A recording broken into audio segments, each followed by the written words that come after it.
guys, welcome to Simply JPR. So இந்த வீடியோல நம்ம பார்க்க போற விஷயம் எதை பத்தி இருக்க போகுதுன்னா, இந்த வேர்டு வந்து நிறைய பேர் கேள்விப்பட்டிருப்பீங்க. அதாவது சாப்பிட்ட பிறகு குளிக்க கூடாது அப்படின்ற வேர்டு வந்து நீங்க நிறைய இடத்துல கேள்விப்பட்டிருக்கலாம். சோ அது மட்டும் இல்லாம உங்க பேரண்ட்ஸ், உங்க ஃப்ரெண்ட்ஸ் எல்லாருமே வந்து இத மாதிரி சொல்லிருப்பாங்க. சோ அது வந்து ஏன் சொல்றாங்க அப்படின்ற ஒரு ஆராய்ச்சி வந்து நம்ம பண்ணாமலே நம்ம இருந்துட்டோம். சோ அது மட்டும் இல்லாம சொல்றவங்களுக்கே வந்து அந்த விஷயம் ஏன் சொல்றாங்க அப்படின்ற ஒரு விஷயம் வந்து தெரியாது. அதாவது சாப்பிட்ட பிறகு ஏன் குளிக்க கூடாது, குளிச்சா என்ன ஆகும் அப்படின்ற ஒரு ஆன்சரை வந்து நான் இந்த வீடியோல சொல்ல போறேன். சோ இந்த வீடியோவை மிஸ் பண்ணாம பாருங்க. At the end of the video உங்களுக்கு வந்து அந்த ஆன்சர் வந்து கண்டிப்பா கிடைச்சிரும். சோ ஃபர்ஸ்ட் ஆஃப் ஆல் வந்து ஏன் சாப்பிட்ட பிறகு குளிக்கூடாது அப்படின்னு பாத்தீங்கன்னா, அதாவது அந்த சாப்பிட்ட பிறகு அந்த டைஜஸ்ட் ஆகுற ஃபுட் எல்லாமே, இன்டேக் ஆகுற ஃபுட் எல்லாமே டைஜஸ்ட் ஆகுறது எது மூலியமா டைஜஸ்ட் ஆகுது அப்படின்னு பாத்தீங்கன்னா, உடம்புல இருக்க ஹீட்னாலையும் பிளட் சர்க்குலேஷனாலையும் மட்டும்தான் வந்து அந்த என்டையர் ஃபுட் வந்து டைஜஸ்ட் ஆகி அதுல இருக்க மினரல்ஸ் எல்லாமே நம்ம உடம்புக்குள்ள போகுது.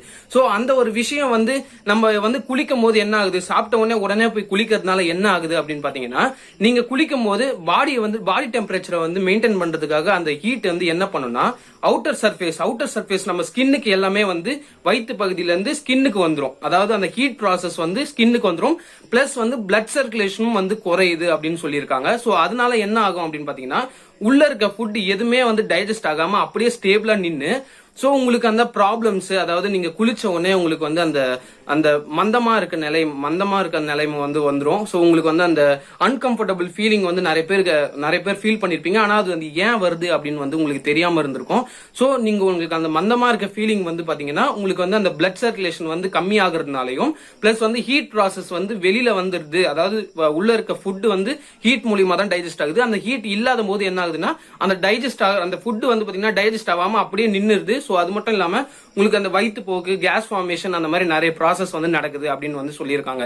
சோ இப்ப இரண்டு தரப்புல வந்து என்ன சொல்றாங்க, ஃபர்ஸ்ட் வந்து பாத்தீங்கன்னா ஆயுர்வேதம், இரண்டாவது வந்து அறிவியல் என்ன சொல்லுதுன்னு பாத்தீங்கன்னா, ஆயுர்வேதம் என்ன சொல்லுதுன்னா, நீங்க சாப்பிட்ட பிறகு உங்களுக்கு வந்து அதாவது ஆயுர்வேதம் என்ன சொல்லுதுன்னா, சாப்பிட்ட பிறகு நீங்க வந்து 2 hours கழிச்சு தான் குளிக்கணும் அப்படின்னு வந்து சொல்றாங்க. யாருன்னு பாத்தீங்கன்னா ஆயுர்வேதம் சொல்றாங்க. 2 hours கழிச்சு தான் குளிக்கணும் அப்படின்னு வந்து சொல்லிருக்காங்க. சோ அது மட்டும் இல்லாம அந்த ஆயுர்வேதம் வந்து ஹீட் ப்ராசஸ்னால தான் டைஜஸ்ட் ஆகுது அப்படின்றத மட்டும் சொல்லியிருக்காங்க. அதாவது பிளட் சர்க்குலேஷனால தான் வந்து இது வந்து ஃபுட் வந்து டைஜஸ்ட் ஆகுது அப்படின்னு வந்து ஆயுர்வேதம் சொல்லல, அறிவியல் சொல்லுது. அதை வந்து நான் அப்புறம் சொல்றேன். சோ ஆயுர்வேதம் என்ன சொல்லுதுன்னா, இது 2 hours கழிச்சு தான் குளிக்கணும். பிளஸ் வந்து பாத்தீங்கன்னா ஹீட் ப்ராசஸ்னால தான் வந்து பாத்தீங்கன்னா ஃபுட் டைஜஸ்ட் ஆகுது அப்படின்னு அவங்க சொல்லியிருக்காங்க.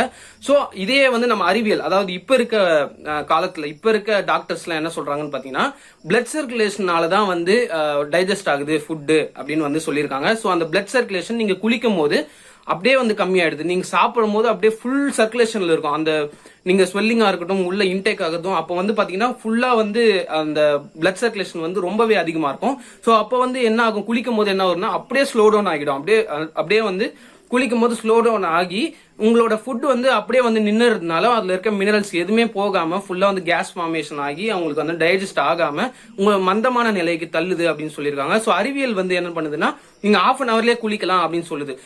பொதுவா நம்ம அறிவியலும் ஆயுர்வேதமும் கலந்து பார்க்கும்போது, நம்ம அறிவியலும் ஆயுர்வேதம் சொல்றது ஒண்ணுதான். அதாவது இது ரெண்டுமே கலந்து என்ன சொல்றாங்கன்னா, சயின்டிஸ்ட் என்ன சொல்றாங்கன்னா, பிளட் சர்க்குலேஷன் பிளஸ் ஹீட் இது ரெண்டுமே வந்து இருக்கும் அப்படின்னு வந்து சொல்லியிருக்காங்க. ஆனா வந்து இதை பிரிச்சு ஆயுர்வேதமும் அறிவியலும் வந்து இதை பிரிச்சு சொல்லியிருக்காங்க. சோ கணக்குப்படி எல்லாமே ஒண்ணுதான். எல்லாமே வந்து பிளட் சர்க்குலேஷன், எல்லாமே வந்து அந்த ஹீட் ப்ராசஸ், இது மூலியமா தான் வந்து நம்மளுக்கு இதெல்லாம் நடக்குது அப்படின்னு வந்து சொல்லியிருக்காங்க. சோ அது மட்டும் இல்லாம நம்மளோட இது வந்து பாத்தீங்கன்னா, நம்ம டைஜஸ்ட் ஆகிறதுக்காக நிறைய பேர் வந்து கண்ட ஃபுட் வந்து காலையில வந்து என்ன சாப்பிடணும், மதியானம் என்ன சாப்பிடணும், ஈவினிங் என்ன சாப்பிடணும் அப்படின்னு வந்து நிறைய பேருக்கு தெரியாம இருக்கு. சோ அது மட்டும் இல்லாம டைஜஸ்ட் ஆகாம அவங்க ரொம்பவே அன்கம்ஃபர்டபுளா வந்து ஃபீல் பண்றாங்க. சோ அதுக்காண்டி வந்து பாத்தீங்கன்னா இந்த வீடியோல நான் என்ன சொல்ல போறேன் அப்படின்னு பாத்தீங்கன்னா, என்னென்ன ஃபுட் எல்லாம் வந்து சாப்பிட்டா வந்து ரொம்ப டைஜஸ்ட் ஆகும் அப்படின்னு வந்து சொல்லிடுறேன்.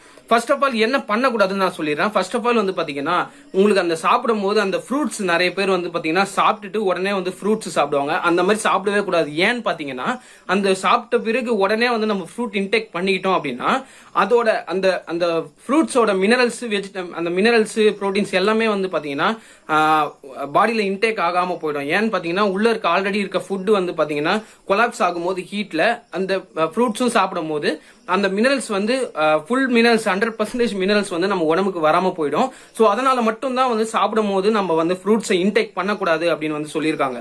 சோ அது மட்டும் இல்லாம காலையில என்ன பண்ணுவாங்க அப்படின்னு பாத்தீங்கன்னா, நிறைய பேர் என்ன ஒரு தப்பு பண்றாங்கன்னா, அந்த மைதா மாவுல செஞ்ச நிறைய ப்ராடக்ட்ஸ் வந்து சாப்பிடுவாங்க. சோ அந்த மாதிரி சாப்பிடவே கூடாது அப்படின்னு வந்து நான் சொல்லிக்கிறேன். சோ காலையில வந்து எப்படி இருக்கணும் அப்படின்னு பாத்தீங்கன்னா, ஈஸியா வந்து டைஜஸ்ட் ஆகுற ஃபுட் வந்து நம்ம சாப்பிடணும். ஏன்னு பாத்தீங்கன்னா, நம்ம அந்த இதெல்லாம் பரோட்டா அந்த மாதிரி இதெல்லாம் சாப்பிடும்போது என்ன ஆகும்னு பாத்தீங்கன்னா, ஒழுங்கா டைஜஸ்ட் ஆகாம நீங்க காலையில வந்து ஃப்ரெஷ்ஷா போய் ஒரு வேலைக்கு போறீங்களோ இல்ல காலேஜோ இல்ல ஸ்கூல்ஸோ எதுவா இருந்தாலும் நீங்க வேலைக்கு போகும்போது உங்களுக்கு வந்து அன்கம்ஃபர்டபுள் ஃபீலிங் கண்டிப்பா வந்துரும். ஏன்னா அது டைஜஸ்ட் பண்ண ரொம்ப கஷ்டப்பட்டுரும். சோ அதனால மட்டும்தான் வந்து காலையில போகும்போது எதுவுமே அந்த மாதிரி மைதா மாவு அந்த மாதிரி ரொம்ப திக்கா இருக்க ரொம்ப டைஜஸ்ட் ஆக கஷ்டமா இருக்க ப்ராடக்ட்ஸ் வந்து எதுவுமே சாப்பிடக்கூடாது அப்படின்றதையும் ஒரு ஆய்வறிக்கை வந்து சொல்லுது. சோ அது மட்டும் இல்லாம காலையில ஈஸியா டைஜஸ்ட் ஆகிற ஃபுட் மட்டும் தான் சாப்பிடணும். மத்தியானமும் ஈஸியா டைஜஸ்ட் ஆகிற ஃபுட் மட்டும் தான் சாப்பிடணும். சோ பரோட்டா அந்த மாதிரி ரொம்ப திக்கா ரொம்ப டைஜஸ்டே ஆக முடியாத இது வந்து சாப்பிட்டோம் அப்படின்னா, டிராவல் பண்ணும் போதும் சரி, நீங்க ஒரு வேலைக்கு போகும்போதும் சரி, அந்த மாதிரி சாப்பிட்டீங்கன்னா உங்களுக்கு அன்கம்ஃபர்டபுள் ஃபீலிங் வந்துடும். பிளஸ் வந்து பாத்தீங்கன்னா உங்களுக்கு வந்து ஆக்டிவா இருக்க முடியாது அப்படின்றதையும் சொல்லியிருக்காங்க. சோ இந்த வீடியோ வந்து உங்களுக்கு பிடிச்சிருக்கும் நம்புறேன். பிடிச்சிருந்தா லைக் பண்ணுங்க, ஷேர் பண்ணுங்க, சப்ஸ்கிரைப் பண்ணுங்க.